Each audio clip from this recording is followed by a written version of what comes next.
Shikues të nderuar, fillimisht më lejoni që t'ju përshëndes me përshëndetjen e bukur islame. Assalamu alaikum wa rahmatullahi wa barakatuh. Falënderojmë Allahun e madhnuar që na mundsoi që përsëri të jemi në këtë takim.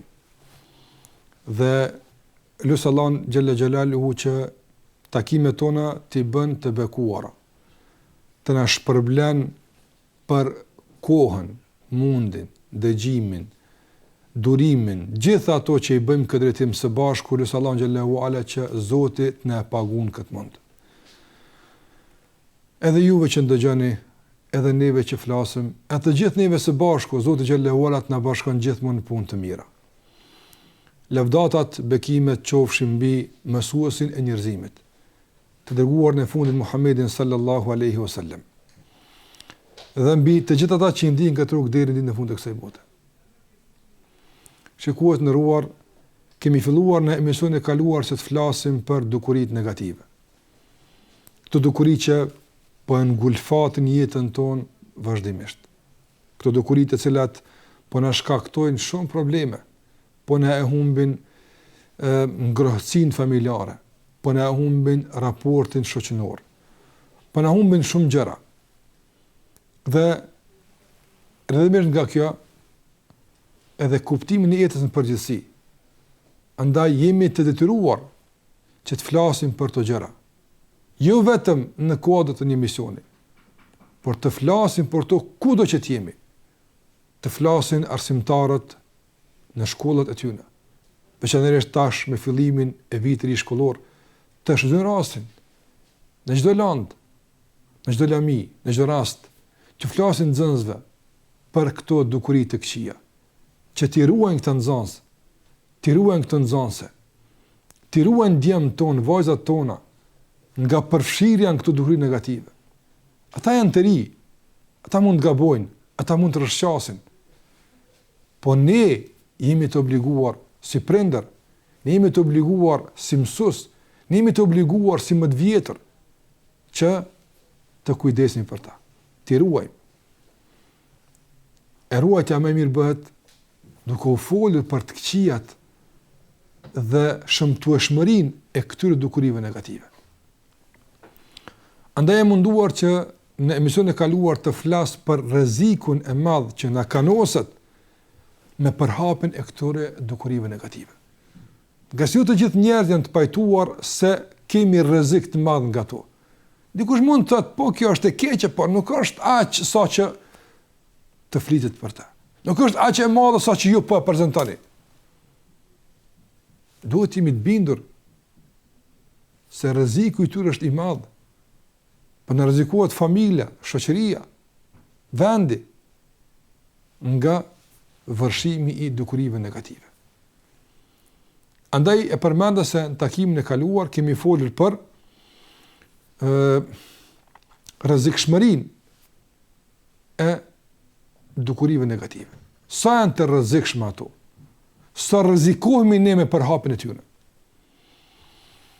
Ndërsa sot shikues nderuar do të vazhdoj gjithashtu me një hyrje që ka të bëjë me këto çështje.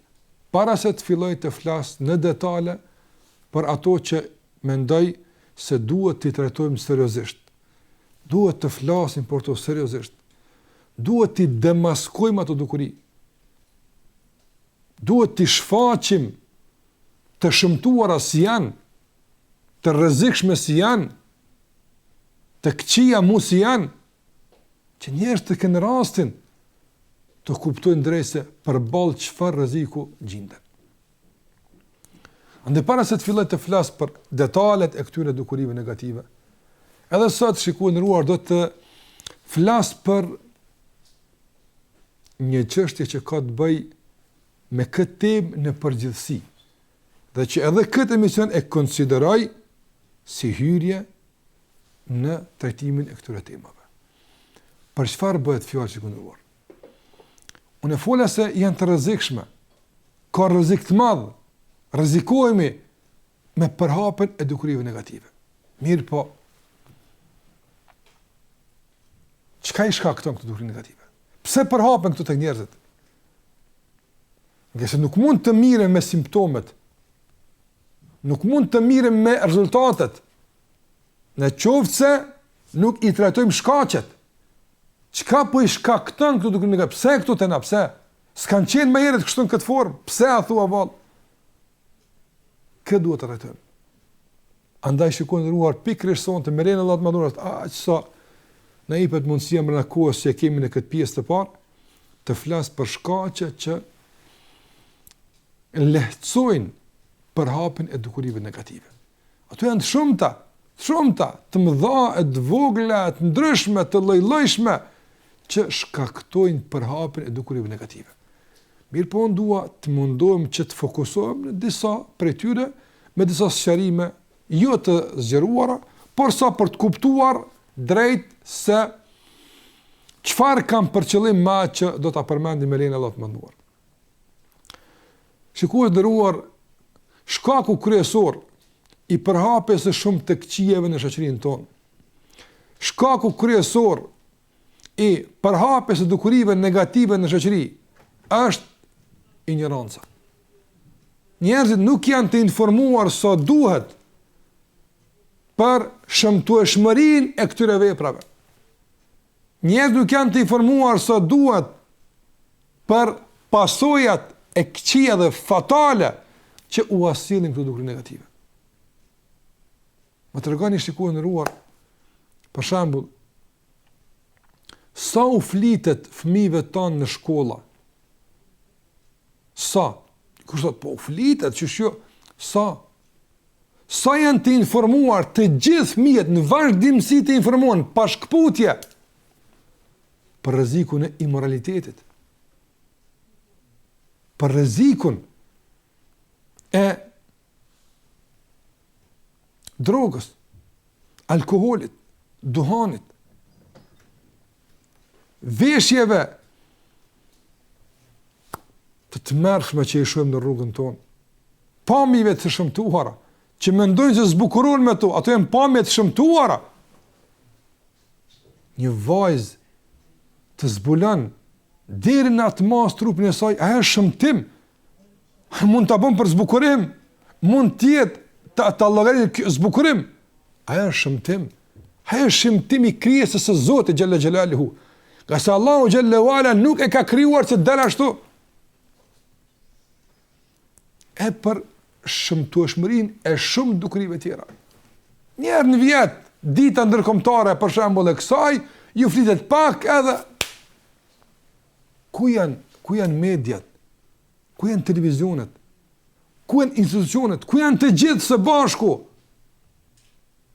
të bëjmë një vedisim kolektiv dhe një prezantim real, jo të maskuar, jo të selektuar, jo të gjymtuar të dukurive negative. Flitet për rrezikun e AIDS-it, që pikërisht e shkaktojnë përhapja e moralitetit, marrëdhëniet jashtëmartësore. Në mas të madhe, ky është burimi i kësaj smundje. Në ditën e AIDS-it, çka flitet? Treguan statistika se sa ka të vrarë nga kjo smundje, ose sa ka të vdekur, sa është përhap, sa është e keqe, dhe kur vjen tek preventivat, u treguat rinise, vazhdoni më tutje me immoralitet, vazhdoni më tutje me martesa jashtëmartësore, veç mos harroni. Mos harroni fani shprehje përdorimin e mjeteve kontraceptive, që ju ruajnë nga përhapja e smundjeve dhe nga shtatzania eventuale. A kështu tu treguohet se kjo është e keqe? Apo kështu po i motivojmë, vazhdoni, veç përmirësoni pak qasën dhe mënyrën si po e kryeni. Një ignorancë, nuk e di realisht çka i bie. Nuk duhet të përdoret vetëm aspekti shëndetësor. Ka një njerëzit kur duhet me prezantu për shembull në çështje të shëmtuar, i qasen nga aspekti shëndetësor. Kjo është e keqe, pse? Nga se ka efekte negative në rrafshin shëndetësor. Ka ndikim negativ në shëndetin tonë. Bekaq. E ku janë efektet tjera?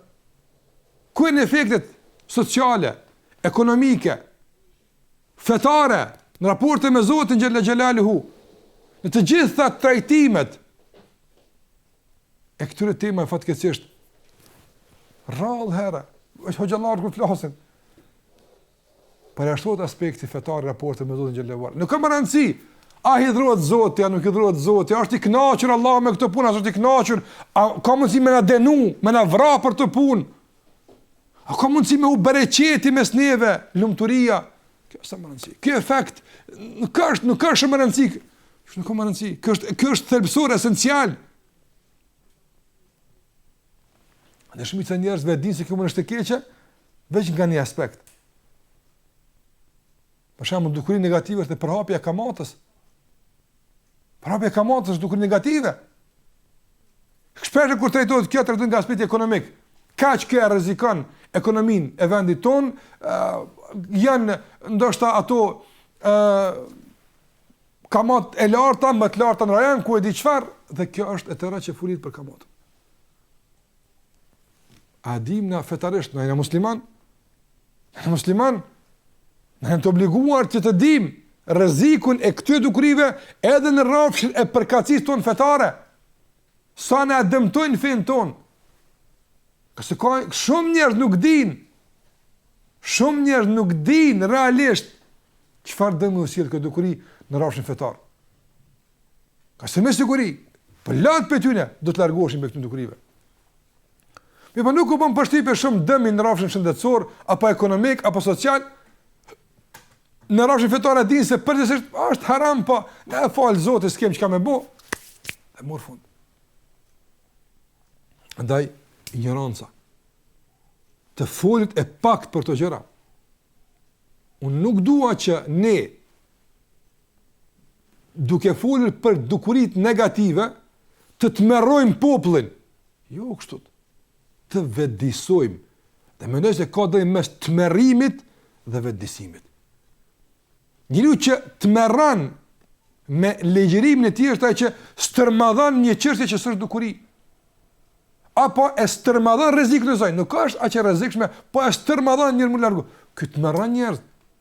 Nuk kena nevojë me stërmadhu asgjë. Ne duhet të flasim realisht si e ka përshu këtë Zotin Kur'an, pejgamberi sallallahu alajhi wasallam, pastaj të kalojmë edhe në rrafshe të tjera të sqarojmë rrezikun e kësaj teme. Andaj nëse flasim me realitet, me fakte, me argumente, me maturi, me urtësi, ne atëherë vetëdijsojmë, ne nuk tmerrojmë.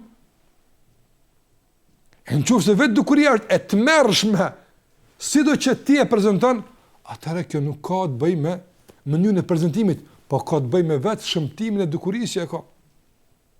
Për këtë arsye dua të them që kemi për vetëdijsim kolektiv. Për shembull, e përmenda kamatën, mos flas për kamatën përsëri.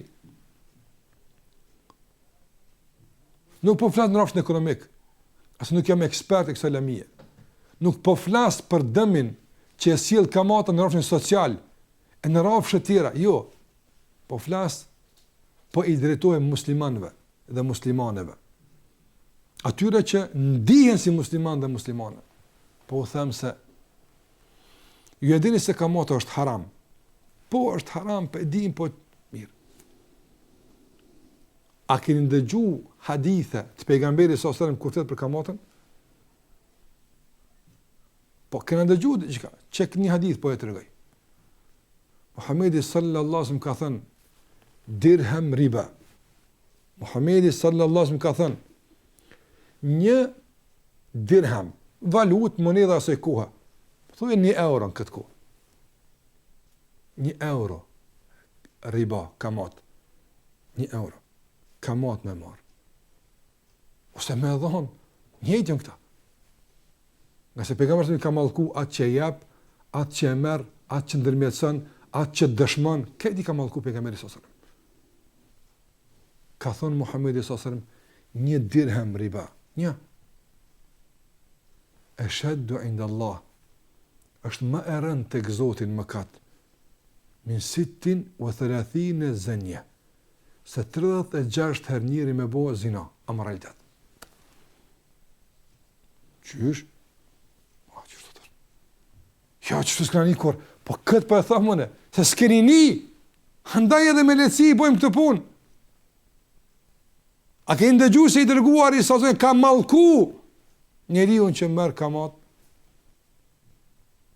Për ne duhet që të kena më informu. Për imoralitet, do të flasim. Çka thot feja për imoralitetin?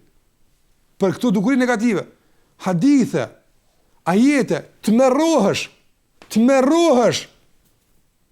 Wallahi nga ato. Jo pse ne do me të merru dikën thash, na vedisojmë. Por kur dëgjojsh wallahi kam bindjen se sikur se thot popullin flokët ngiten për pjetë. Çikaq? Kaq e shëmtu me kaka? Tek Zoti xhelal xhelal, po kaq. Hemi bindur. Ato vajza tona, ato motra tona, ato që dalën për rrugë, edhe i zbulojnë storitë e tyre. Dhe në atë mosë që ka humë turpi. Wallahi turprosh ti me kalu pranë tyne. Nuk din si të sillesh. Nga turpi që të përshkan, nga situata që duke kalu në te, pa turp, zbulim marramens i gjymtyrët të trupit. Po ta din në to, peshën e rënd të mëkatët që e kanë të Zoti xhallahu ala. Jemi bindëm, në qofë se një trop besim kanë zemër, nuk dalin më ashtu. Po nuk din. Ose po bëj kurrë, po qefe që ashtu ka pak moda, nuk ka që thjesht. Dhe problemi jonë është se për shkak të ignorancës i kemi thjeshtësu shumë mëkatet. I kemi thjeshtësu deri në atë masë që s'po na bëjnë përshtypje më. Këto problemi. Problemi është kur të na humb ndjenja e së bërit keq. Kur ne ndjet inferior përballë dukurisë negative. Çka më bë? Këto më përbojnë. Krejt që po dalë në hoqë tash, s'munëm na. Këto shprehje jep me kuptu se jemi përballë një ignorancë. Njerëz nuk e din realisht çka janë të bëjnë. Ka se nuk e bëjnë. Thash në qoftë se kanë besim në zemrat e tyre. Në qoftë se kanë bindje se kanë me vdek. Kanë me dalë për Allah xhalla xhelalu dhe me dhon llogari. Dhe shkaku kryesor është ignoranca. Ignoranca nuk po them as me ditë hiç. Mirë po. Kanë të veç, pe që aty me vajzë që dalën për rrugës, ata që i merren kamat ose ai që edhe kanë të veç. Ai e ka një arsye pse e bën atë punë. Ai arsyetohet. Po çore e di që është keq, po ka arsye. Po edhe hanin me marr me vet.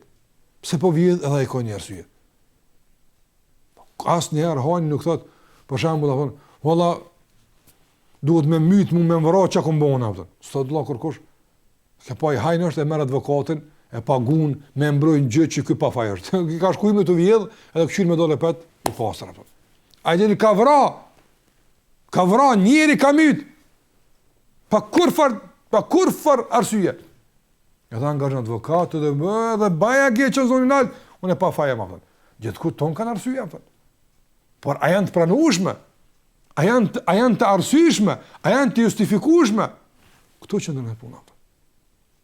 Prandaj për të anuluar çdo arsyetim që mund ta prezantojnë njerëzit e përfshir në ndonjë nga dukuritë negative, duhet ta përhapim dijen e mirëfillt. Duhet të flasim njerëzve për këto gjëra, që të kuptojnë. Unë di njerëz që kanë falë namazin e xumas, por nuk e kanë ditë se alkooli është qaq haram. Po nuk bën, po nuk ka në gjuna kërë dhe qka. Qështu ata e kanë ditë? Të çuditesh e qysh, po ka kështu që e kanë ditë. Kër e kanë dëgju hoxhën hylve të folë për alkoholin, se çfarë gjunahi është, çfarë dënimi ka tek Allahu, është me rru njëri. Qështu ka? E kalon. Ka njerë që në hutbe, gjumas, e kanë dëgju hoxhën për herë të parë duke folë për shëmtueshmërinë e zinas, imoralitetit. A e ka di që është haram, po se ka di që qikaq. Kër e kanë dëgju, qështu ka? Për në moment ka vendosur mos më bëmë kur. Në kemë kësë rrasë që njerë janë informu për herë të parë. Dhe në momentin kër janë taku me informatën, ka rezultu me braktisja. Prandaj, ne duhet të luftojmë dukurit negative, duke i mbyllur burimet e tyne. E burimi kryesor shikohet ndëruar i këtyre dukurive është ignoranca. Mosdia. Jo mosdia e përgjithshme. Nuk ka një që me vetë, për shembull, fal, a je musliman? Po musliman valla. Po edhe të krishterët më pyet. Ata dukurit negative ndaluara. Me pyet një në rrugë, fal zotni, një njeri për shembull vron njerëz, që su piqefi u ka tek apo. Pse më mirë kjo puna ndaluma, valla nuk di, s'e di, s'kam lexuar për këtë çështje. A kam lexuar kur më kështu? Ose në njëri për shembull pin alkool, dehet, e shkatron shëndetin, e rënën buxhetin e familjes, maltraton familjen e tij. Edhe pyetëm, çfarë u mërmënia zotëria apo zonja apo për një pianec i cili pin e dëmton shëndetin, mëlçin e ka prish, pak edhe domushniqët i ka pak i ka rrudh, e kështu me radhë, pa edhe tani besa valla dehun kur është nuk din sa pore i harxhit, dim kare këtë rrugën me çuçet në shoqëni, apo tani besa din gruz kare mirase, çfarë pitin gratë çka më bën, nuk din çfarë po bën. Çka më është kjo punë fisnike? A ka mundsi kur nuk po disha, ndoshta ka mundsi s'kom lezu, a ka mundsi? E din keq është haram e keqe. Po nuk e din sa është e keqe. Pra kur them ignoranca, flas për nivelin që kemi të dijes përballë dukurive negative. Ne mund të dim dijet përgjithshme, po nuk e dim sa është kjo shkatërruese. Wallahi po ta dinim, të sillesim tërësisht ndryshe ato. Po të dinte baba i asoj vaze që del në rrugë, ma të veshja ashtu. E në ato orët natës, po të dinte, çaj baba me ditë, çaj e non, me ditë ata, qëfar presie kanë të gëzoti veç nesër, kur do dalin, për atë bi, jemi bindur, me veç më ditë edhe këtë punë, me ditë, më bindë, jemi bindën, se do të ndalin me dalë në atë mënyrë, në qëfar do të mënyrë nëse kanë mundësi, edhe në qofë se kërkohet me e lidhë, do të lidhin mos me lonë. Nuk po them se kështu do të mos sill, po edhe këtë do ta bënin. Mos me lonë me dalë për jashtë. Jo për shkak të saj mo, po për shkak të vetes tyre. Wallahi me ditë njeriu, çfarë dënimi ka me prit tek Allah xhallahu që nuk vendohet. Me ditë çfarë dëmi po vetes vet njëri tek Zoti xhallahu. Me rrokullisjen e një gërçame vetëm, e një pikë të alkoolit në barkun e tij, kur nuk do pinte më. Nuk din skania i kur çka është kjo punë. Ani pikërisht e kam marrë këtë iniciativë që përmes këtyre emisioneve të mundojmë të vetëdijsojmë masën e gjerë të popullit për shëmtueshmërinë dhe rrezikun dhe të këqijat që u asilin dukurit negative. Kësaj radhe, nga këndi i fejës tonë, çka thot feja për këtë punë? A thot feja për alkool veç haram është, apo thot hala pak më shumë diçka? Do të mengu këtë punë. A thot feja për imoralitetin, ndaluar është, a thot veç kaq, a hala diçka më shumë thot? Do të mengu këtë punë. E për shumë dukuri tjera negative. Andaj burimi i këtyre dhe shkaku kryesor është ignoranca. Kemi dhe shkaqe tjera që këndëruar, unë duhet të përmend edhe një, e përsa ka shumë të tjerë, e që kësha pasri me i trajtu nga se më rëndësi që të fillojmë luftimin e dukurive negative. Të fillojmë zhdukjen e dukurive negative duke i mbyllur burimet aktive të tyre. E burim aktiv është ignoranca. Të vetëdijsojmë. Me urtësi, me butësi, me maturi, me fakte, me argumente, me sqarime, të vetëdijsojmë. Jo të manipulojmë, larg asaj. Jo të tmerrojmë, larg asaj. Jo të keq interpretojmë, larg asaj. Me fakte dhe argumente, të bëjmë një kampanjë vetëdijsimi kolektive përballë dukurive negative.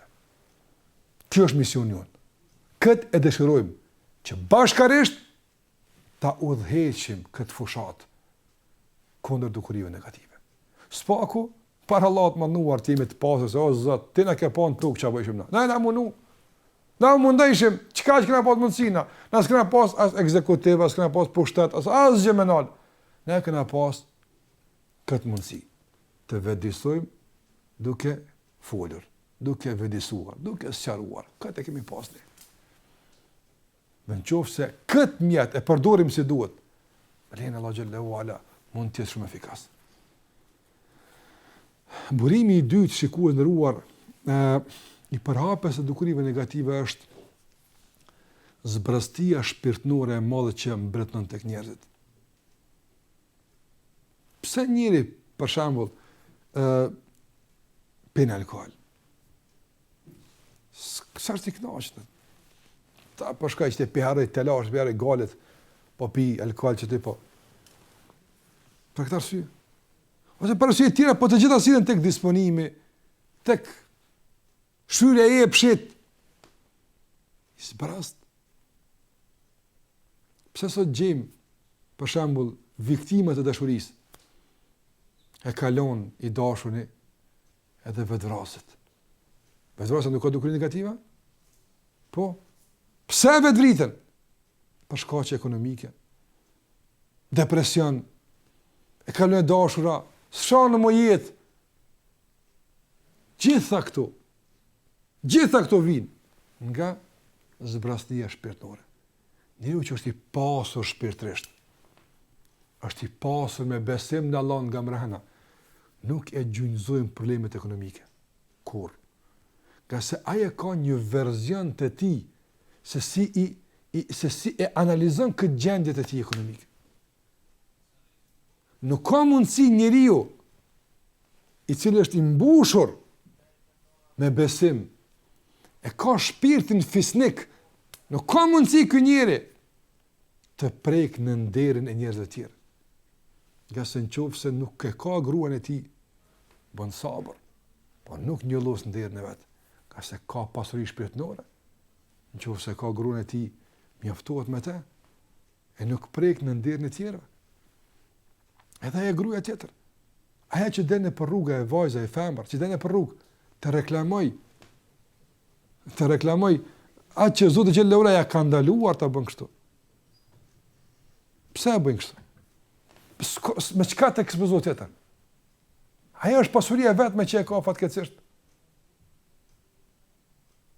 Pasuria vetme që e ka. Zbrastia shpirtërore e brendshme. Po ti ishte e pasur shpirtërisht, me besim në Zotin, me kënaqësi të adhurimit, nuk do t'i bën të përshtypje dalja kështu rrugë. Kur? Nga sa ajo jep me kuptues se ka një mungesë të në qendër të vëmendjes, ka një mungesë të lavdatave, ka një mungesë që tjerë të bëjnë mas tyre, gjitha këtu në smundje shpirtërore, që vijnë nga varfënia e shpirtit. Ku njeriu nuk i bën përshtypje çka thonë tjerë, unë kam jetën time. Kam me çfarë të mirë më. Unë kam agjendë jetësore, kam projekt jetësor, nuk kam kohë që të bëj kësi veprash. Andaj varfënia shpirtërore. Mungesa e besimit në Allahun azza xal. Mungesa e njohjes së përfundimit me ditë njeriu se ai që për shembull dëshiron përmes alkoolit me i dhënë fund problemeve të jetës. I themi, o vëllai nderuar, kjo botë është me sprova, ka të lashe, po sabër pak. Ktheu tek Zoti xhallahu ala. Dije se ai ka dorë këto probleme. Në qoftë se i drejtohesh e lut, ai disponon, ai të jep gëzim, ai të largon këto probleme. Dhe jeta është e shkurtër. Bën sabër, Allahu të shpërblen. Vdes, Allahu të shpërblen. Me xhenete ku nuk do të ketë mërzi, nuk do të ketë dëshpërim. Shikoj si e ushqen shpirtin xheneti, si jap shpresë për jetë, elan për të vazhduar. Apo me i thonë që ka thonë pejgamberi sa kush e pin alkoolin këtë botë, nuk do ta pin xhenet më afër. Do të kuptojmë se do të hin. Prandaj, kërkojmë të mbushim shpirtin me këto kuptime, të besimit të pastër që e kemi që boron nga feja jonë, besimit në Allahun xhallahu ala. Por zbartia shpirtënore, mungesa e vizionit, mungesa e kuptimit të drejtë për jetën, mungesa e njohjes së realitet të kënaqësisë, e lumturisë, e lirisë, që të këto e bini edhe në këtë shkallë. Dikush kënaqet natën të del me shoqëri, e në për kafe, e në për rrezikë të ndryshme. Dikush kënaqet që natën del me Zot na ruajt, me persona caktuar, qofshin mashkull apo femna, të bëjmë vepra të ndyra, duke ndryshuar partner çdo natë e çdo ditë e kështu me radhë. Çfarë është bën ai? Ose ajo. Dikush kënaqet që të vetmuat ose në shoqëri natën e të shikojnë filma, e të shikojnë pamje, e të shikojnë video të 5-8 minuta. Kënaqet. E dikush çish kënaqet dikush? Dikush që është i mbushur me besim në Allahun xhallahu ala. I mbushur me shpresë në xhenetin që e pret pas vdekjes. Kënaqet që të ngritet në pjesën e natës, në errësinë e natës, merr abdes për hir të Allahut azza xal. E të drejtohet Allahut me tekbir, Allahu akbar. E të drejtohet Allahut me lavdërim, e me madhërim, e me falënderim. E të bien sejdë. Kjo është nasia e tij. Dikush e ka këtë nasi, e dikush e ka atë nasi. Pse dëllën këto nasi? Pse dikush e ka këtë? E brendshme. Ai që është pasuru me besimin në Allahun xhallahu ala. Ai që kënaqet me abdes, ai që kënaqet me namaz, me Kur'an, me përmendje të Allahut azza xal, ai që kënaqet kështu. Shkëndëruar. Wallahi për të është dënimi më i madh. Dënimi është për ta. Dhunë është për ta. Me marr edhe me vendos në kafe dikon me një shoqëri që fliten fjalë të pesta, të ndyta, përzimje mes gjinish, prishje ndir, për ta është dënim është për ta. Nga se Jusufi alayhi salam, shikoni Jusufi alayhi salam, ai që ishte i mbushur shpirtërisht, ishte i pasur me besimin në Allahun azza xal. Kur gruaja e princit, edhe me autoritet, edhe e pasur, por ishte edhe shumë e bukur. Kur ai e ftoi në pallatin e saj, i mbylli dyert dhe i tha: "Hejtelek, ma afro. Eja ton, afro." Kërkojnë nga ai që të bëjnë zina. Kërkoj për ti kësut. Qëfar tha Jusuf? Ma'adha Allah. Mazë Allah në arrujt. Shiko që u prek. Ashtë të mundë shpika që për ndëgjë jonë. Aja vazhdoj me presion. Vazhdimisht. I bënd të presion gjdo ditë për këtë punë. E kërsnej ma dje me burg. Shikon në burg me e fut. Ta privon të nga liria, ta dënante. Në burg. Në qofës nuk përgjigjet. Dikush, jo me kërstu me burg, po dikush ka një pare për me bo kështu, Allah në arrujt. Dësa këtë po e kërstun me burg. Dhe qëfar tha? Rabbi, sijnu e habbu i leje, mimma jed unën i lej. O Zoti jam, burgu, o Zot, në burg qëm, po më sumle me ranë që ka po më thirë në të optën. Për ka kjo fuqi? Ishte i pasur shpirtnisht, ishte i pasur në derë, nuk mund të me paramendu që ta tradhonte zotriu në pallatin e tij, ta tradhonte fqiun e tij, ta tradhonte shokun e tij, sunë paramendon njeriu i pasur, njeriu fisnik. Nuk mund të paramenduaj me boksin e dycina. Për ka kjo fuqi vi atij? Pasuria e shpirtit. Ti pasin për brenda. Andaj Jusufi alayhis salam në rrafshin e jashtëm ishte i varfër, ishte shërptur në pallat, nuk kishte pasuri, nuk kishte autoritet, nuk kishte kurrë ndikimi, në asgjë kishte. Aja i kishte të gjitha. Aja i kishte të gjitha.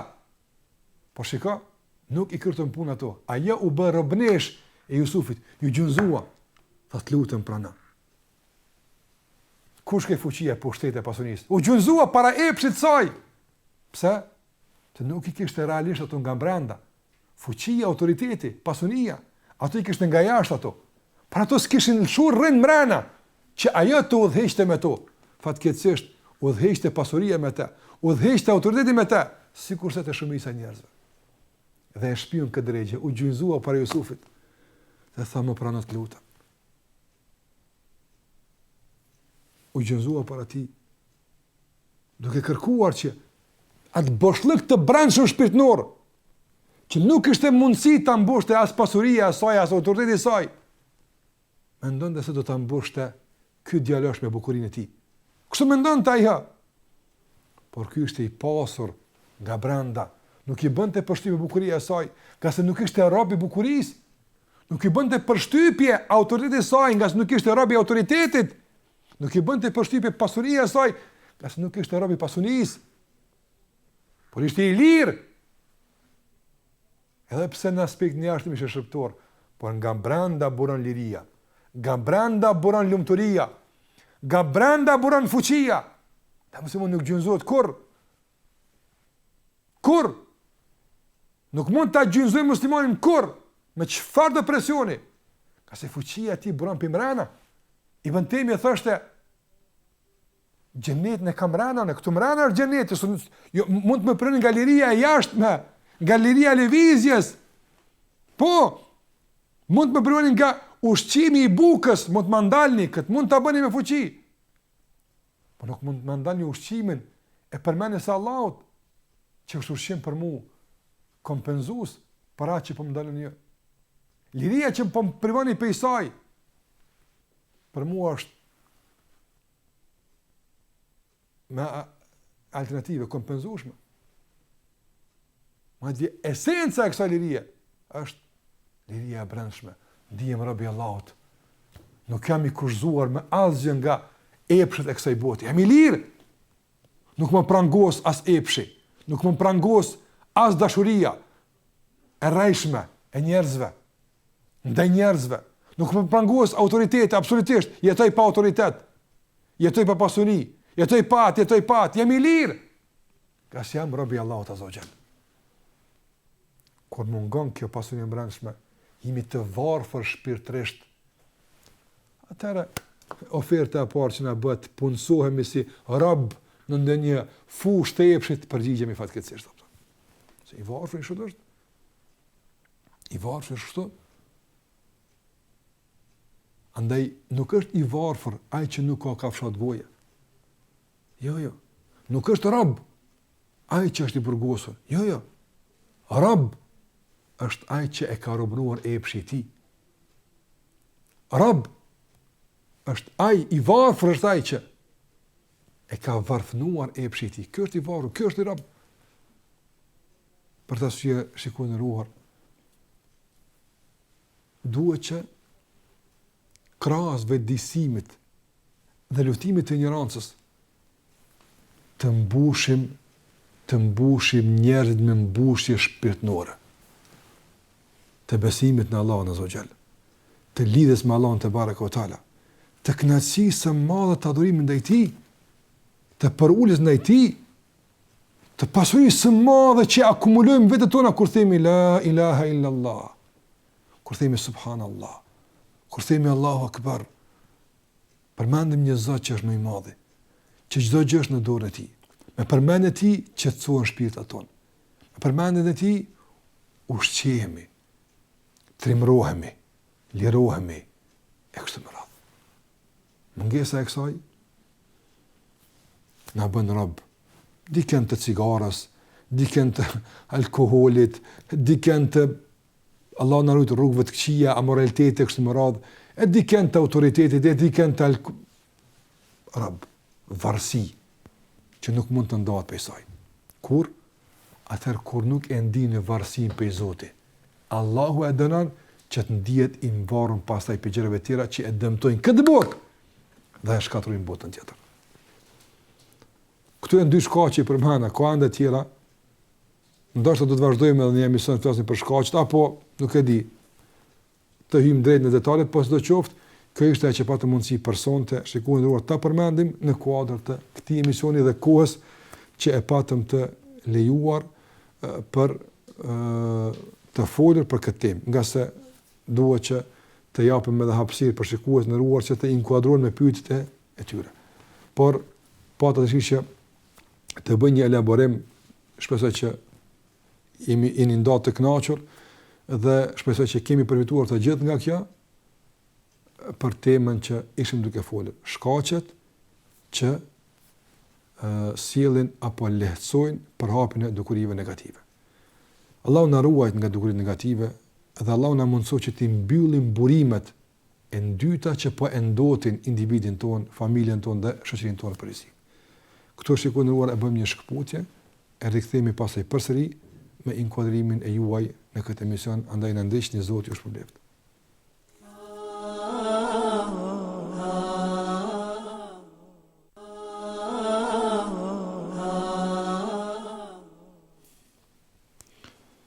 Shikojë ndëruar, u rikthyem përsëri në pjesën e dytë të emisionit ton, ku tashmë sikur që jeni duke parë, kemi bërë shfaqjen e numrit ton të telefonit përmes të mund të inkuadroheni.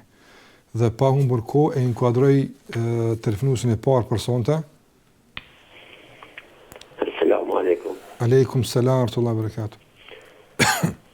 Çka na thot feja Allah për neve të Kosovë që marrin detyrë mësueset, arsimtar dhe sa që edhe presidentja i marrin të detyra pa qenë prende, pa pas pasar se fëmijë. Kjo nuk ndodh në për vende tjera të zhvillume, veç të na. Po. Se unë nisa me ta bu këtë pyqe është se para të jave mbrome po në lojme të klan Kosovës, gjyshin e Amserës, që i pështoj pekës, prejor pekët në Reselic, ka që një vjetë e gjysë. Gjyshi vetë ka dhejke për presidentën që kur ka qenë gjatë vizitës spitak e Amsera, ka premtu për një ndihim me dhe e qartë. Një vjetë e mësus që jënë për men, mua të gjëjsh. E qartë. Për një sen, për një jetime që këtë botë e murë vesh, u të ndit, dhe një apo këtë sen, besëm që shumë. Po, a ki vëllat të tërpytje? Una? A ki ndonjë pyetje tjetër po them? Jo. Allahu të shpërbleft. E kuptoj me qartë Allah. Allahu të shpërbleft.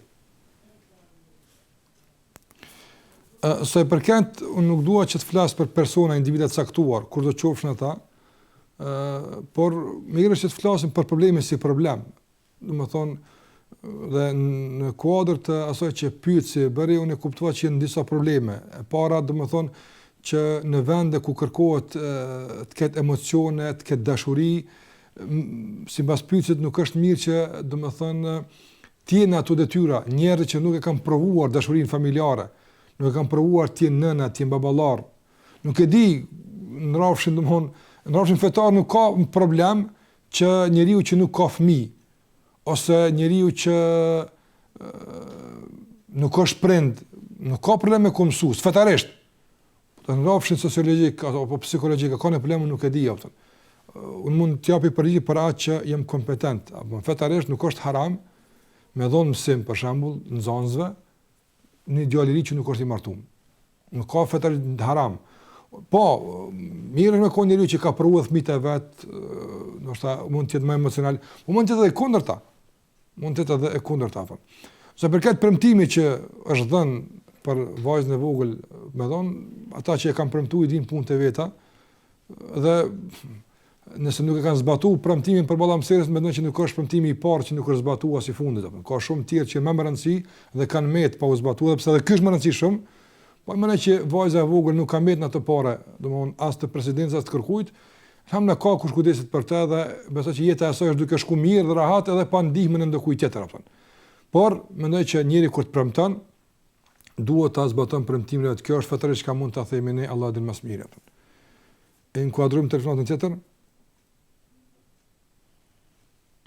Urna. Alo, më mama. Me mrama. Selam aleikum. Aleikum salam ورحمة Të ishte me po në pyetja, është Po. këtë Imran Hussein Po. që të dëgjojmë shpesh në për internet të deklarosat e tim. Po. Që kështu me thonë jo për atë njeri. Po, inshallah do t'japit tash përgjigje, inshallah. Imran Husseini është një njeri që prezantohet shumë në YouTube përmes injizimeve të shumta dhe karakteristike shfaqjeve të tij është gjithmonë disa analiza që kanë të bëjnë me aktualitetin që kalon për te muslimanët dhe botën përgjithësi. Dhe është interesant se gjitha këto i ka thonë para 10 vjetë dhe tash po dalin sikur se ka thonë ai. Dhe nuk pritan që në këtë drejtim edhe të flet për konspiracione të ndryshme të shumta dhe për implikimin e dietarëve islam, pushtetarëve, udhëheqësve ndryshëm në këto konspiracione.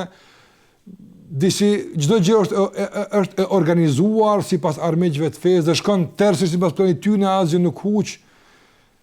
Menoj se domethënë nuk e kam përcjell detajisht atë njerëj, nuk kam kohë më marr me analizat e tij. Po për atë se e kam përcjell dhe që e kam pa për ti, menoj se nuk ka ndonjë dobi në çfarë ai flet. Janë gjëra të cilat domethënë më tepër më duken të kurdisura, më tepër më duken domethënë me prapavitë të caktuar, se që një musliman mund t'i bëjë dobi. Nga se në ligjëratët e tij njeriu ose të merrohet nga frika, apo ai prezanton se kjo është e kurdisën, domethënë as kem çka më bë. Këtë është e rregulluar, këtë thosë subhanallahu, nganjëre ai do mi kritiku të tjerë. Nganjëre është armiq të fesë, ai do mi demasku. Po nuk e di me qëllim apo pa qëllim. Por ai bën musliman pasiv me këtë mënyrë të trajtimit. Pse?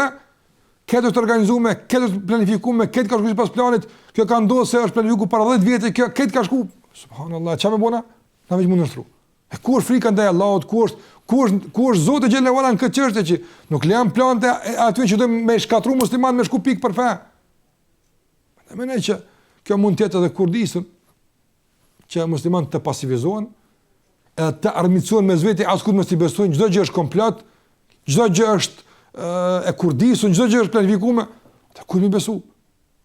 Dietar të flasin kështu këta, mendoj që unë për veti nuk i këshilloj musliman me ndëgju këtë njëri aftën. Se s'ka dobi për ti. Kur thëmë s'ka dobi, ka në dobi eventuale, po në total nuk ka në dobi që Allah tjetë zhegë që se ke ngu për ti në aftën. S'ka dhe që ka aftën. Njerët në me ngu hoxëllarët e tyne, në vendet e tyne, me mësu gjëra që atyne duhet fillimesh musliman në aftën. Jo duhet musliman me kuptu namazin e tyne, abdesin e tyne, me luftu dukrit negative bashkaresht, me eduku familjen, e për gjërat më madhore, ka kush më marrë me ato puna. Pra dhe nuk ju porosis dhe nuk ju këshilloj që të mireni me ligjërimet e këtij njeriu, Allah din mas mire. Kemi telefonat të inkuadrojmë? Orna. Selamu alaikum, hoxha. Aleikum salam, rahmatullah. I kom dy pyetje, inshallah. Orna, vëlla. Pyetja parë, në qoftë se gjinia femrore falit mos imamit, mos elhamdulillahit, a duhet me thonë amin apo jo me za? Po. Pyetja dytë, në qoftë se ki një xhami apo dy xhami afër, janë shkalon në atë aspektin, shkon pak më lart në xhami më të lartë, a ka diçka të keq apo jo? Ma bani Allah, selamu aleikum. Aleikum salam, wa barakatuh. Se përket pyetjes së parë, gruaja nuk thot në prezant të burrave amin. Do të thonë se gruaja është në xhami, nuk thot amin me z. Ndërsa e dyta, njëri me kalu xhamin e mahallës së tij, për me shkutin në xhamin më larg, e bën këtë që se ka arsye. Për shembull, imami atje është më i devotshëm ose falet më ka dalë, ndoshta këndimi i tij i shkakton këtij personi që të ndihet më i përul namaz. Ka ndonjë arsye që ka bëmë namazin, por ndrysh nuk është mirë me kaluar të xhamia ato. Falë çdo kur të xhamia ti, se kjo është edhe më e më e lehtë për të që mos ik namazin me xhamat. Ka se kanë njëri që është mësuar më fal në xhami më larg. Gjithmonë fal atje. Kanë janë ndodhur që për shembull vanohet dhe me kohë nuk mund me nxjerr atje. Atë ku më shku këtu, s'jam mësuar më dal të kort, dëgjoj sefte të më shku, po falat e shtëpia apo. Ne mund të jetë nga një shkaktar që edhe me ik namazin me xhamat. Po kanë edhe në udhëbla me pas një farlloj po tham, ju urrëtie, po një farlloj ku e di, prishet të vazhnokut. Ata xhamati me Allah do të thotë që pe kalon xhami pse s'po falet na? Çka kem na? Dhe parë që nuk kam mirë me kaluar. Falet tek xhamia aty. Lam në çdo xhami ka imam. Mendimi unë është kështu. Ka dallime si imam, po besoj që në përgjithësi në total ka imam të mirë, të dijshëm, që fal namazin si duhet, njëri fal tek xhamia aty. Ka në arsye të madhe dhe ka në nevojë me shku më larg, atëherë nuk ka diçka të ndaluar. Po në esencë falet çdo kush në xhaminë lagjës apo mahallës apo ato që kanë afërsi. Allah din më së miri. Kemi telefonat e inkuadrojmë. Selam alaikum. Aleikum selam tullah. Në të fund të tira është pak një problem ma madhor se i që është të predni. Në të shtetë islam një që është ka rol të malë feja si përzgjedhën e kryetarit, një ministrit, kryeministrit. Po. Këtu në Kosovë, në përshok kur farë, ndikimi feja islame me pas një njëtën politike, se Kosovë që i mëndonë jashtë krejt, jashtë zyrës, jashtë klasës. Po. është vetë këta politikanë tonë që nuk lejojnë këto, apo dikush në bashkimin islam atje në bazë ku është nuk të lënë që me ndiku feja njëtën politike. Po. Po me shëndrejtëm, më të regujëm shumë i shgënjim me këta politikantëve, faktikisht gjëm i betu mos me dalë më në zjerje për këta, asë një avon votën kërkujna. Deri sot del një njëri i besushëm që të përhirë të Allahët ja pak me polve pak edhe në rrugë të fejës me koncept që atëherë mundet një besu njërë të këta kështu dhe premtime, kota, shpëdi. E qartër të la pyetjet, e kuptuam, Allah është shpërbleft. Allah është shpërbleft.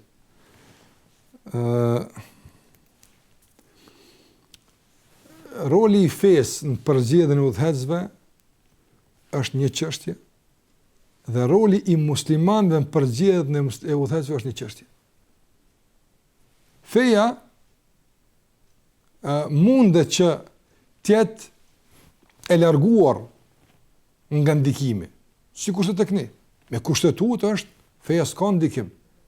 Për shembull, kur përcaktohet mënyra e përzgjedhjes së udhëhecit, nuk ka këtu qasje feja. Hajde ta konsultojmë edhe fen. Qysh po thot feja me zgjidh kryetarin? Kështu se lën fen, se me kushtetut e kemi se feja është larg pe kësaj. Është përzgjedhet me kushtetut, normalisht është bërë kushtetuta pa konsultimin e muslimanën përgjithësi, po xhallarë, po kështu ka ndodhur, është bë.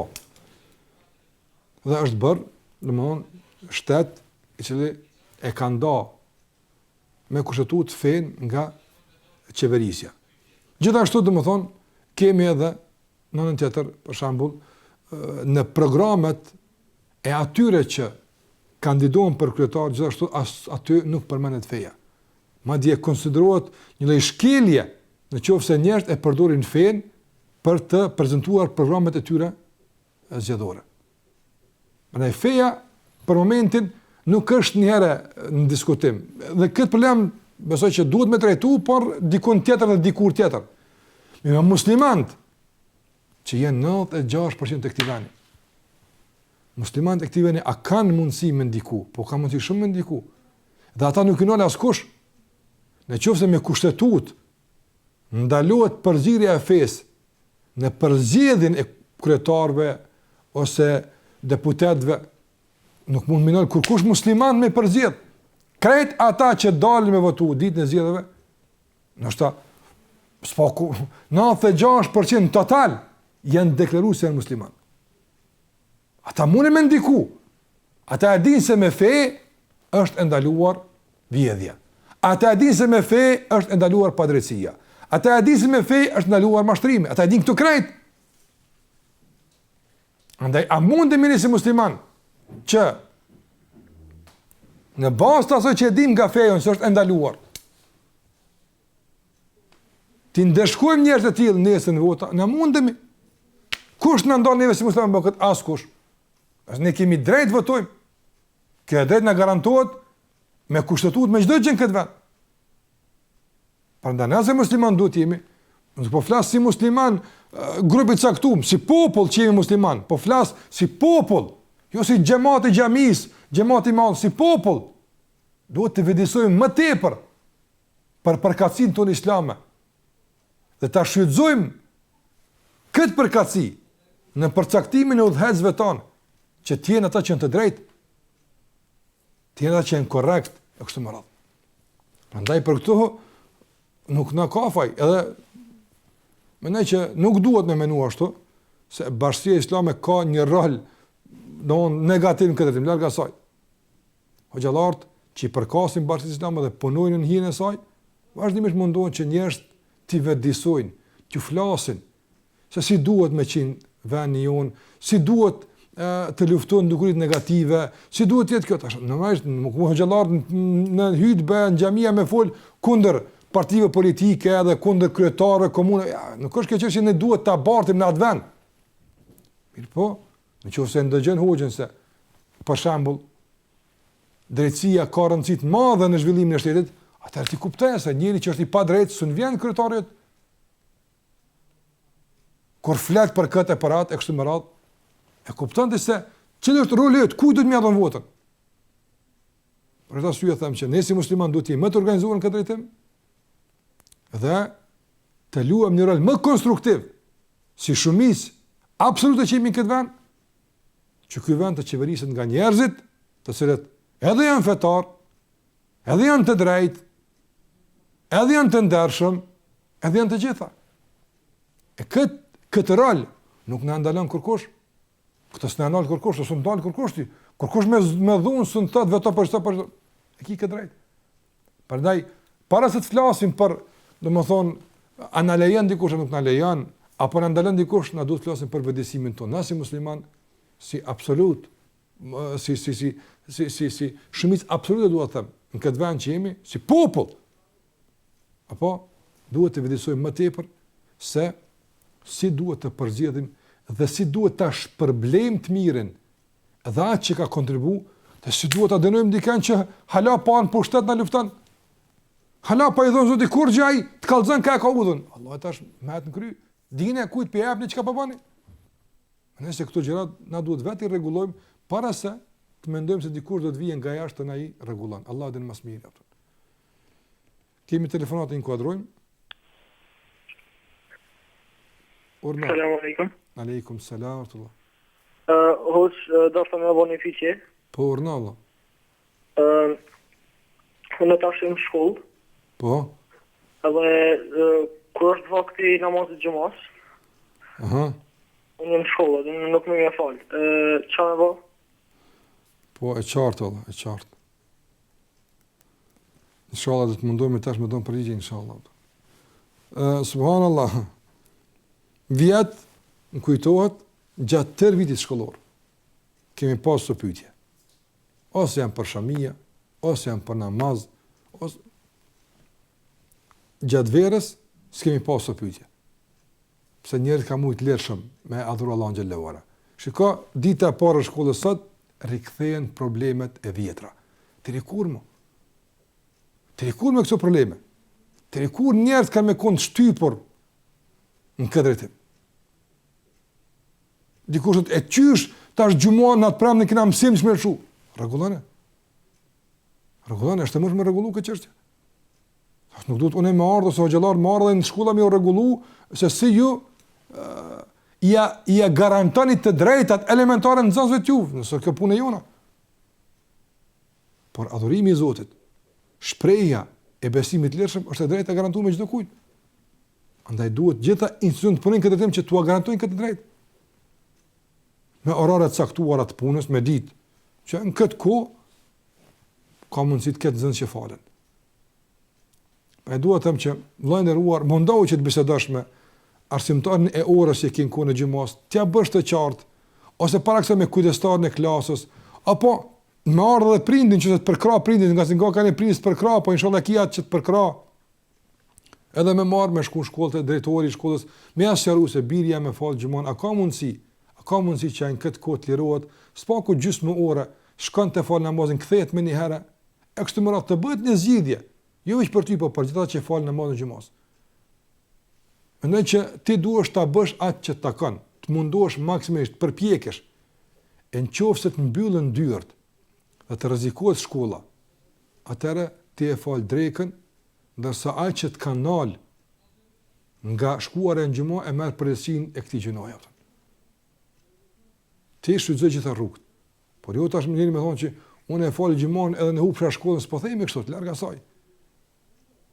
Por po them që të mundohemi maksimalisht të ndjekim të gjitha rrugët e mundshme, legjitime, që i kemi para veti për t'ia garantuar vetes tonë këtë të drejtë. Në qofë se mbyllën rrugët të gjitha, edhe hasë në vesh të shordë, në dyrë të mbyllëra, absolutisht, s'ka kur farë mundësia, atëre, Allah thotë, të kullahe me statatum. Keni frikë Allah në satë mundeni, mundohu që ta falësh drekën. Mirë, për kjo nuk do të thotë që t'jetë zgjidhje përhershme. Po shon një kohë caktuar, përsëri bën presion. Edhe presion individual, edhe familjar, po edhe kolektiv të nxënësve. Ti mi vazhdimisht aktiv në kërkimin e të drejtës tonë. Deri sot na garantohet.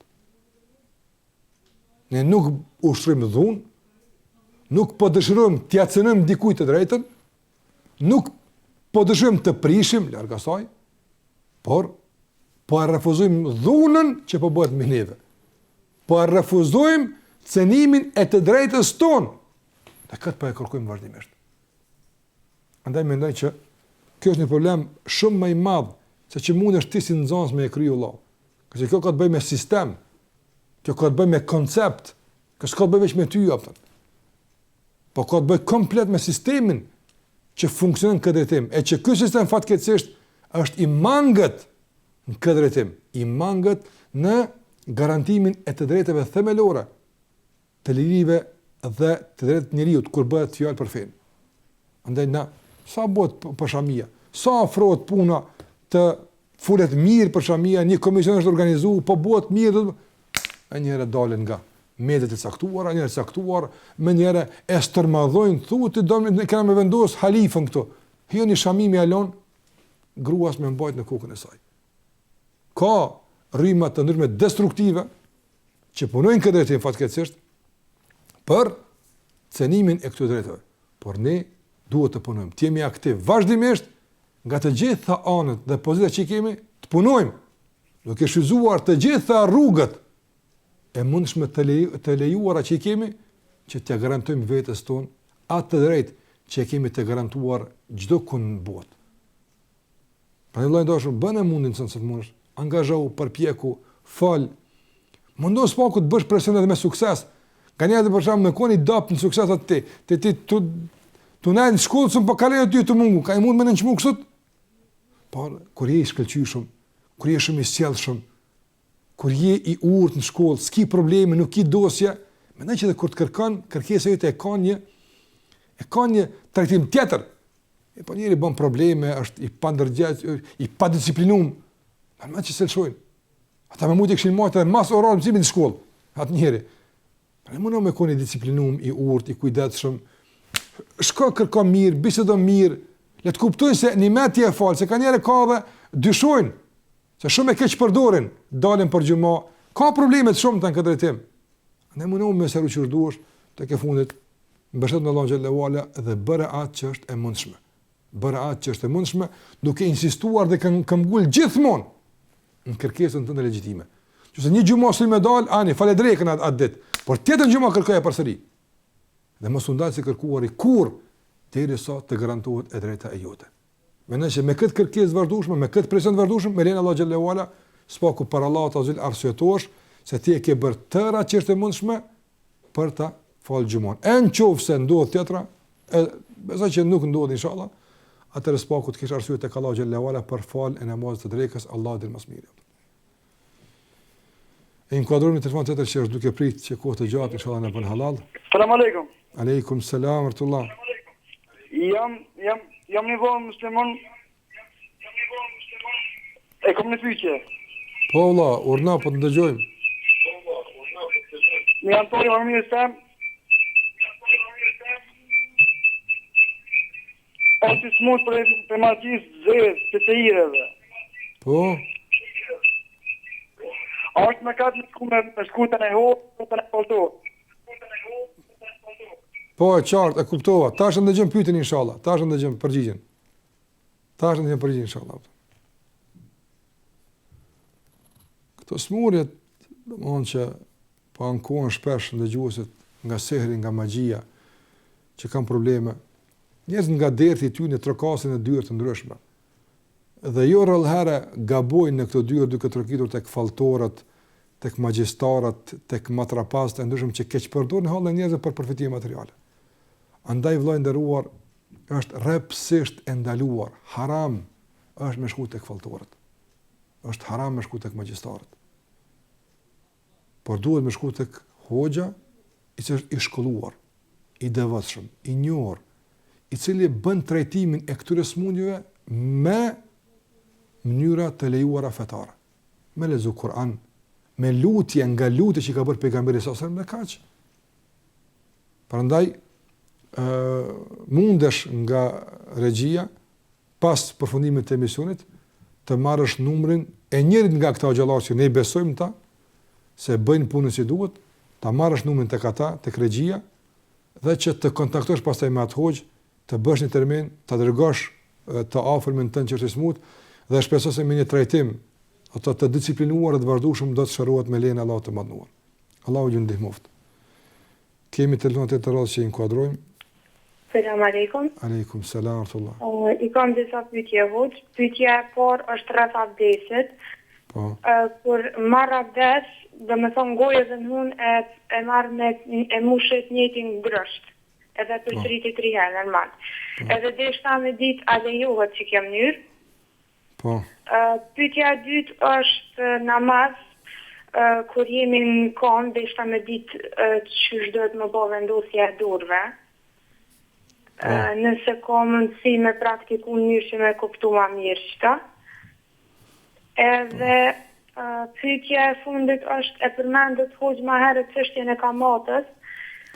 Vitin e kaluar prindi jam ka marrë kredi edhe ka marrë bu në bank për me nënshkru si dëshmitare. Po unë nuk e kum ditë për çka. Ma vonë dhe më thonë masi që kom nënshkru e kum ditë për çka. Edhe tash çka duhet me vone. Po. Faleminderit natën. Sa i përket pyetjes së parë që ka bënë me marrjen e abdesit dhe që e lën gojën dhe hunë me të njëjtin grosht.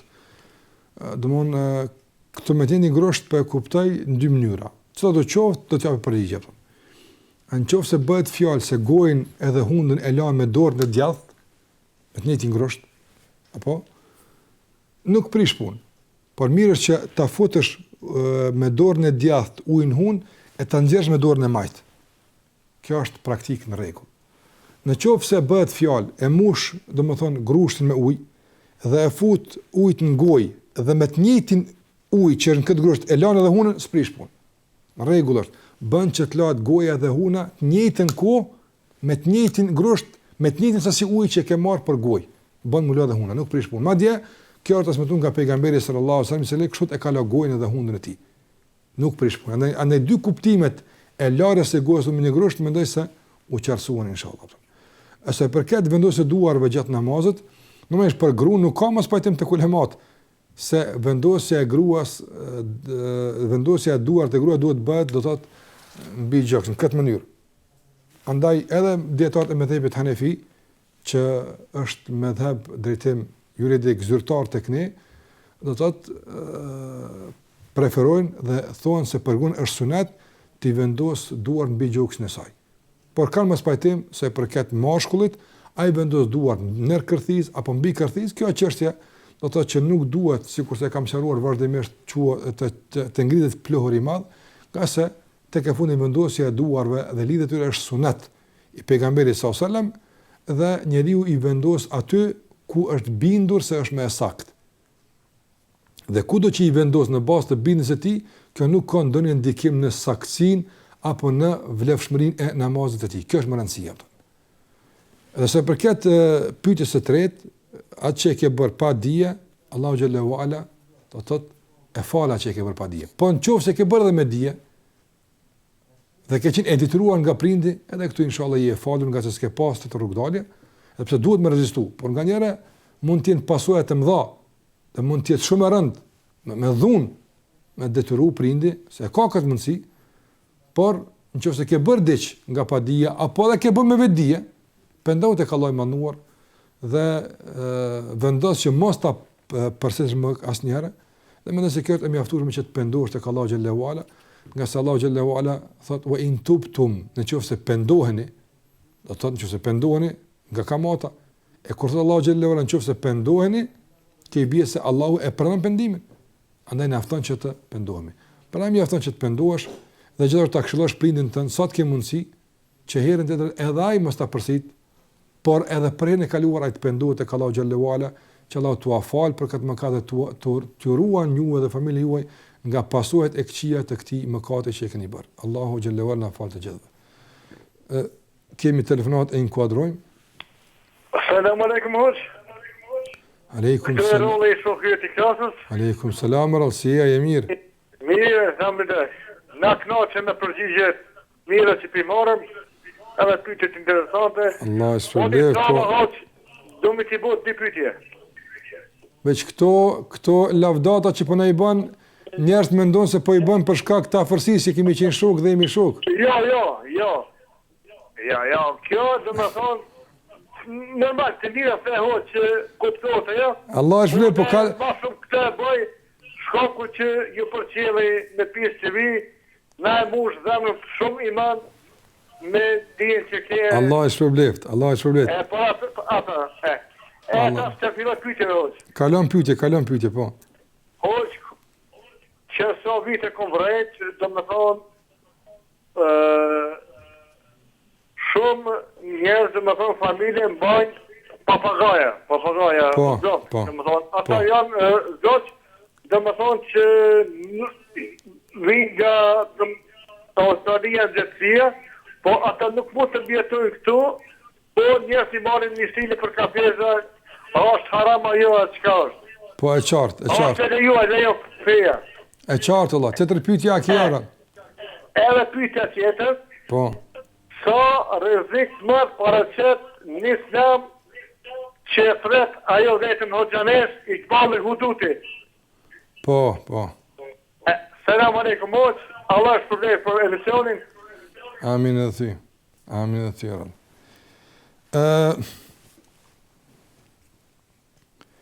Se përket pyetjes së parë që ka të bëjë me mbajtjen e papagajve, të cilat kanë ardhur nga viset e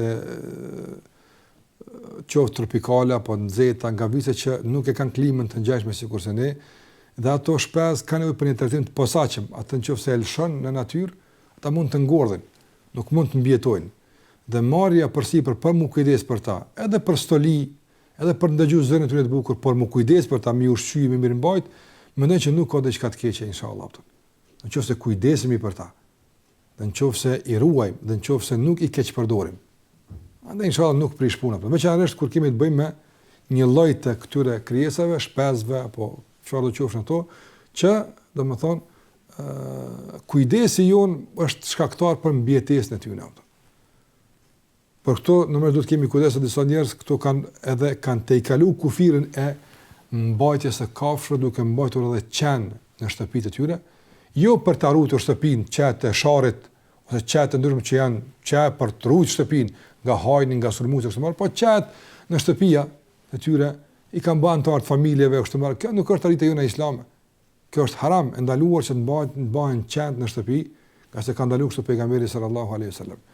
E se përket kësaj gruaje që e përmendë emrin, un kam fol edhe në disa raste tjera për këtë, do të thotë për këtë grua, e cila do të thotë në vendin ton e ka marrë një rol fatkeqësisht jo të ndershëm, jo fisnik, jo të mirë që të përhap në mesin e muslimanëve këtu një kuptim shumë të devijuar, një kuptim i cili prezantohet si islam, po nuk ka të bëjë me islamin, një kuptim që nuk ka të bëjë me muslimanët e kështu me radhë.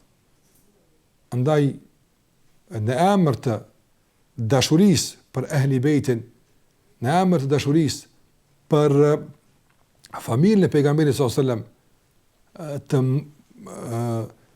të bëhet përhapja e shiizmit, përhapja e këtij grupi dhe fraksionit të devijuar, mendoj se është një keq përdorim i tmerrshëm, i pandershëm, i ndjenjave dhe emocioneve të muslimanëve që e kanë për ehli bejtin dhe për familjen e pejgamberit sallallahu alajhi wasallam. Na e dojmë ma shumë se ata, Fatimen radiallahu anha, edhe Hasanin edhe Husejnin radiallahu anhum, por nuk e ndajmë nga këta as Aishën radiallahu anha, nga se edhe ajo është familja e pejgamberit sallallahu alajhi wasallam. Ndërsa nuk dua që këtu tash të flas për besimin e shiitëve, nuk dua këtu tash që të flas për devijimet e tyre, por mjafton që të përmendin një prej shumë të atyre që kanë ky grup i devijuar. Këta njerëz nuk e besojnë Kur'anin ton. Këta mund të fshihen, të përdorin një metodë që e kanë tukje, që fshihen, din të maskohen, po librat e tyre dëshmojnë për këtë çështje, dietarët e tyre dëshmojnë për këtë çështje, pa përjashtim se Kur'ani që kemi në dorën tonë është devijuar. Sa ashabët e pejgamberit sa më devijuar. A thot muslimani kështu? Cilën do musliman bëhet me vet? Njërin sot tjerë me në rrugë. A e musliman po? Çi Kur'an që kemi, a është në rregull? Çish nuk ka rregull? Ata thonë se ashabët i kanë mshef do ajete, e kanë devijuar marrëzina të tjera që subhanallahu, njeriu me dhe ndin vetën të rënduar me vol për të punë. Andaj fatkeq se kjo grua është bë argate edhe punëtore e paguar e këtij grupi të devijuar, që me lejen e Allahu xhallahu ala nuk do të gjejnë tokë të plashme për ta në vendin tonë. Po populli jon, vendi jon mund të ketë ignorancë, mund të zbehen në praktikën e fesë, por me lejen e Allahu xhallahu ala kanë dëshmuar se nuk manipulohen me lejen e Allahut mënduar, nuk mashtrohen. E veçanërisht nga personat sikurse është kjo grua, që ne e ftojmë që të pendohet, të kthehet tek Allahu azza xhall, nga sa ajo e din të vërtetën, ajo ka kaluar në për institucionet fetare të këtij vendi, e ka mësuar të vërtetën, ka kaluar në për xhallarto, por është manipuluar vet, është mashtruar vet dhe vazhdon tash të tentojë ta bën këtë edhe me të tjerët. Prandaj kjo grua nuk duhet të jetë ajo që prej saj gratë tona, motrat tona, kurdo qoftë e mëson fen. Jo për shkak se kemi me dish personazh me të. Nga sot ndoshta me pa rrugë nuk e një. Por ato që ka ajo prezanton është e rrezikshme. Ajo është e keqe, ajo është e devijuar. Prandaj vëllai nderuar, pyetja që e bëre, nuk e di, ndoshta shumica se shikues nuk u përket kjo, as nuk din kush është kjo grua. Po për ata që e din po flas, që të kenë kujdes. E ndoshta ata që nuk e din sot, ka mundësi nesër tu i pet shansi dhe mundësia të ndëgjojnë diçka prej saj, do themi që largoni nga një grua që quhet Iqbal Hududi. Largoni nga mësimet e saj, largoni nga legjerimet e saj, nga thirrjet e saj, nga se ajo që thretën nuk ka të bëj me Kur'anin, nuk ka të bëj me sunetin e pejgamberit sallallahu alajhi wasallam, nuk ka të bëj me ashabët e Muhamedit sallallahu alajhi wasallam, nuk ka të bëj me islamin përgjithësi. Andaj atje ku ka vend, atje le të shkojnë. Ta lëjnë rahat vendin ton nga këto rryma e nga këto fraksione që mjaft e kanë lodhur këtë vend e këtë popull probleme të shumta. Nuk kemi nevojë me lodh tash dhe me verzione e me praktika të çorrëdita devijuara sikurse është ky fraksion. Posaçërisht kur kemi parasysh se edhe ata në mënyrë të organizuar po i vrojnë muslimanët në Liban e po i vrojnë muslimanët në Siri, janë përkrast e denjë të Bashar al-Assadit, që tërë bota po të merrohet me terrorin e tij të ushtruar mbi popullatën e tij. Kush po e përkrah? Kush po e përka njëri? Me armatim, e kush po e përka me njerëz? Dihet kush. Prandaj nuk kemi nevojë për subversione gjakatare, gjakpirse, terroriste, të devijuara që shtremlojnë Kur'anin, fyën ashab të pejgamberit sallallahu alajhi wasallam e kështu me radhë. Allahu na ruaj nga këto devijime, Allahu na ruaj nga këto këqija dhe Zoti xhallahu bëf që në vendin ton të kenë mundësi populli jonë të ndëgjon nga njerëz e shkolluar, hoxhallarët e dëshmuar, nga ata që me të vërtet e përcjellin traditën e predikimit të fesë që nga koha e pejgamberit sallallahu alajhi wasallam e deri në kohën tonë dhe që do të përcjellin e tillë deri në ditën e gjykimit. Allahu na udhëzon në rrugën e drejtë, Allahu na ruaj nga çdo keqbëras dhe nga çdo kurrë që na don të keqën. Shikojë ndëruar kështu pyetje mas pyetje. Telefonat mos telefonate ne erdhëm në fund të këtij emisioni.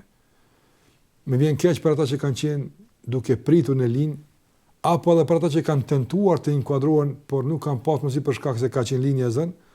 Më vjen keq, por këto janë mundësi që kemi për të lejuar inkuadrimin e juaj. Kjo është koha jonë që mund ta ofrojmë për këtë emision. Nëse Allahu më nduar që Zoti xhallahu ala na bashkon gjithmonë të mira, na mundson që të jemi nga ata që bashkarisht e promovojnë, e instalojnë, e bëjnë që e mira dhe vlera të rrënjosen në zemrat tona, në vendin tonë. Dhe gjithashtu bashkarisht, të gjithë së bashku, të luftojmë dukuritë negative, ato që po e rrezikojnë edhe individin, edhe familjen, edhe shoqërinë, edhe shtetin, edhe vendin përgjithësi. Deri në takimin e ardhshëm, Zoti ju ruaj. Assalamu alaikum wa rahmatullahi wa barakatuh.